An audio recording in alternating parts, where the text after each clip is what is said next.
This is the first of 3 flywheel assemblies I've been sent for small cyclemotor engines to check and true as required. And I'm not even going to bother with the dial gauges on this one. I'll spin it now and we can see that we've got rather a large amount of run out, and also rather worryingly, even though they're pressed up with a parallel crank pin, you can see that there, the gap between the flywheels varies considerably as you rotate the crank round and round, which doesn't really bode well considering that they're already pressed together.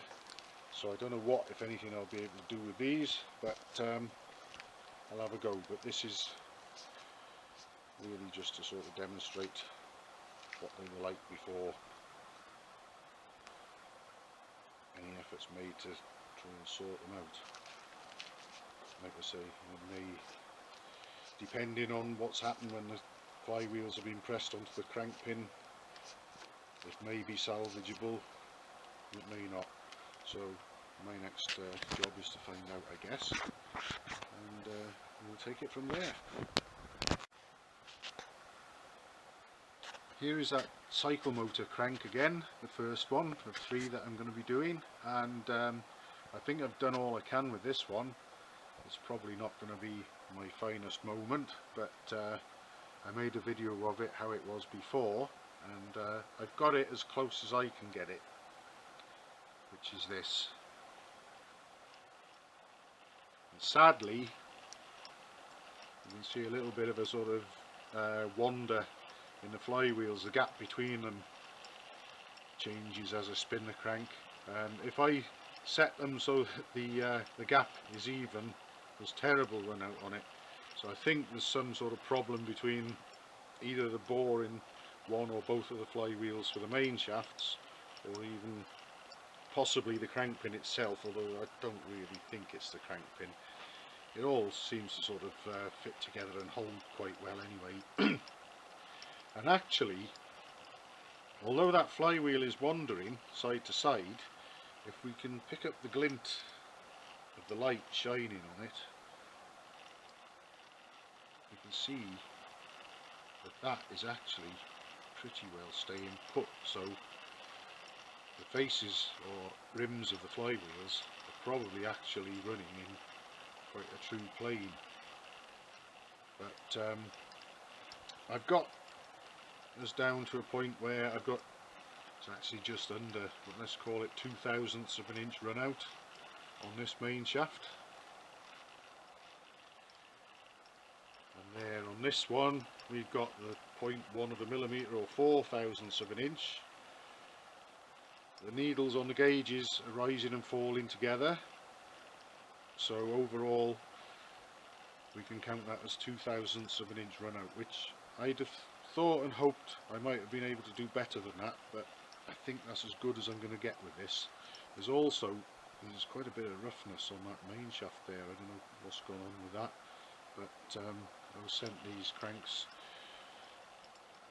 apparently just needing final truing, so I'm doing the best I can with them.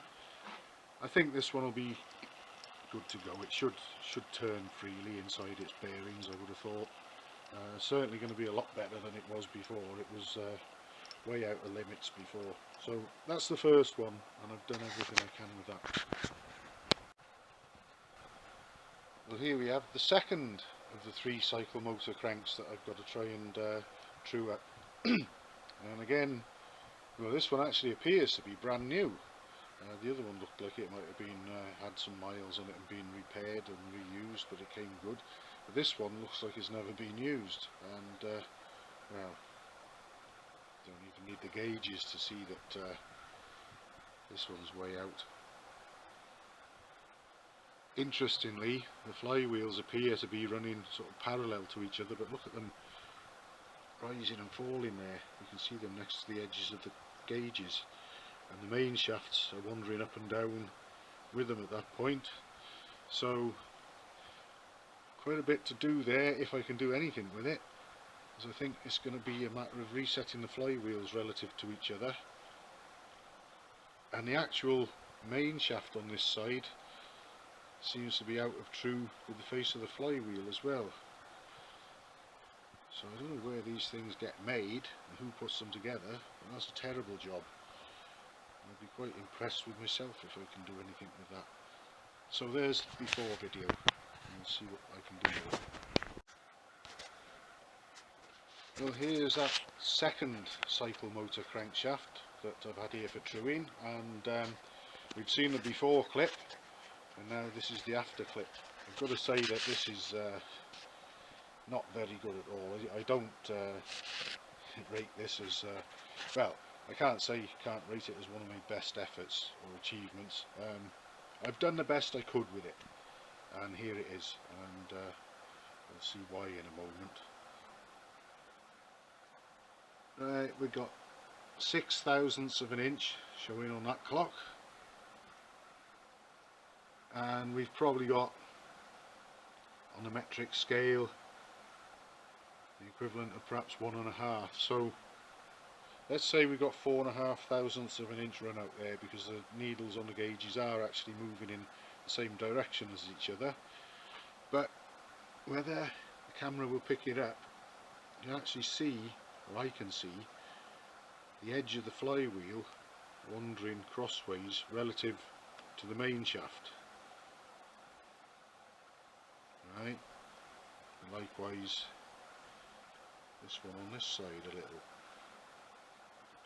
But the problem we got there is that this isn't a 5-piece crankshaft, in that there's that you often have the main shafts pressed into the flywheels as well as the crank pin being pressed in.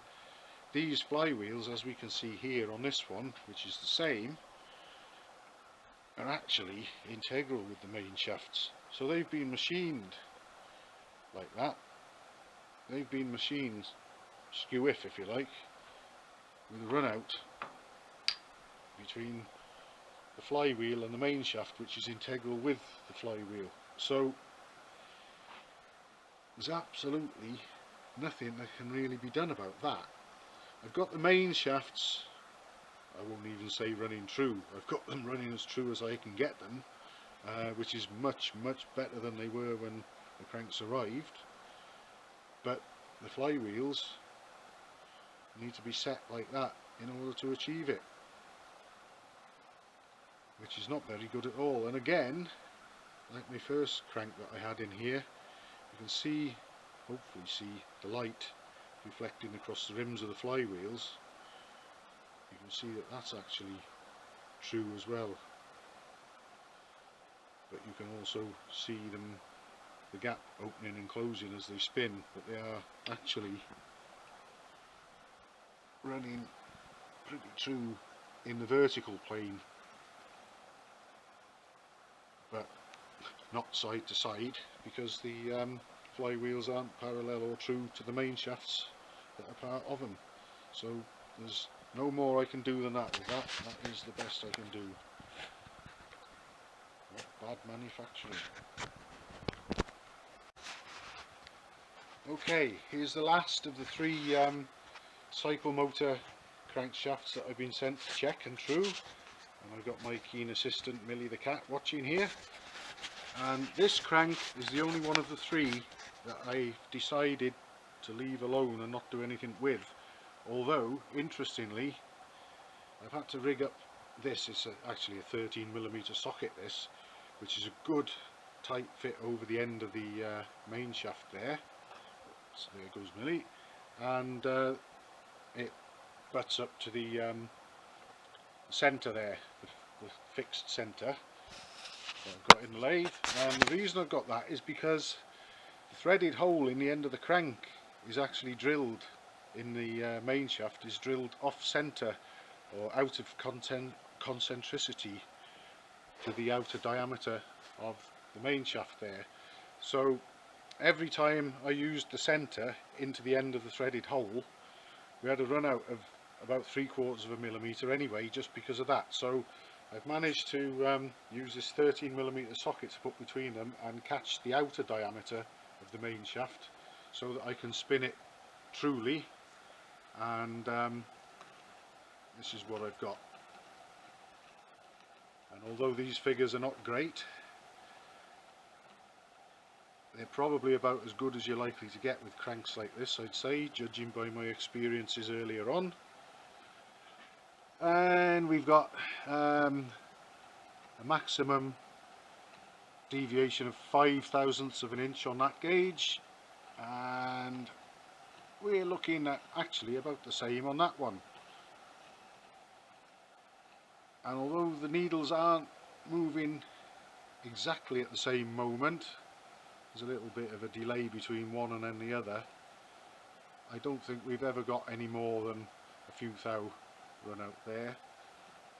And like I say, judging by the other two and the way they're made and machined and assembled, I don't think that I'm likely to get any better than that really. But the important thing is that the main shafts aren't waggling around all over the place now, and even the flywheels are sort of relatively true to them, so I'm not even going to go interfering with this crankshaft. I think it's probably certainly a lot better than the other two were, and probably not far off as good as I've made the other two, so I'm going to leave it at that, and as we say, quit while I'm ahead. What do you reckon, Millie? We'll leave it, shall we? Or do you want to have a little look at it? Eh? Is it good to go? I think it is, isn't it? Yeah, that'll do. Just to add to this tale of the last of the three Cyclemotor cranks, I forgot to mention in the preceding clip that the largest differences in the opposite directions on these gauges are at or around when I've got the big end at bottom dead centre there, or top dead centre. That's when the gauges are reading furthest away from each other in opposite directions. So it's not as if, had they been doing that with the crank pin and big end in either of the two central planes, I could have bumped the crank to sort of like jolt and twist one flywheel a little against the other as you do to true them, but because we're at the bottom and at the top extremities, there really isn't much, if anything, that can be done about that. So that slight sort of outer step there will pretty much have to be lived with, and it's just down to poor manufacturing tolerances more than anything. Excuse me, Millie, let's take a look at those clocks. But if we look with the crank pin facing directly towards me and look at the clocks, and then move it directly away, we see that the readings on the clocks, excuse me again Millie, are actually the same with the crank pin fully away from me as they are with it fully towards me. So on the most critical plane, where you can adjust by bumping the flywheels one against the other, the readings are the same whether the conrod's away from me or towards me, so there's no point at all in bumping the flywheels to try and change those readings. So I think we're just going to have to try and live with that one, unfortunately, but it'll probably work okay.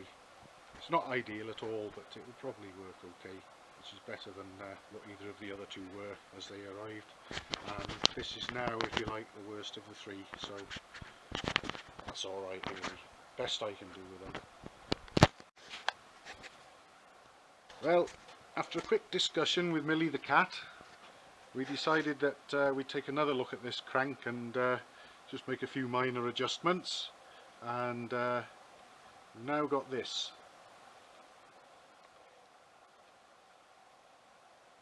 Now that is as good as you could wish for really. We've got about 3/1000ths of an inch run out showing on that clock, and we got one, or the equivalent of one, showing on that clock. So overall we've got 2/1000ths of an inch run out, and the flywheels are spinning reasonably truly, compared to those other wobbly things. I think these again are machined out of one piece, the flywheel and the main shaft on each side, but someone did a better job of machining these, but unfortunately they messed up centering the threaded hole down the main shaft on this side, which is why I couldn't centre it in the lathe properly, and I've had to use this, improvise with this socket slipped over the main shaft and centred in the lathe. But they're pretty satisfactory readings now, and I'm going to leave that where it is. I'm happy all three of them are good to go now. So I'm much happier with that. Job done.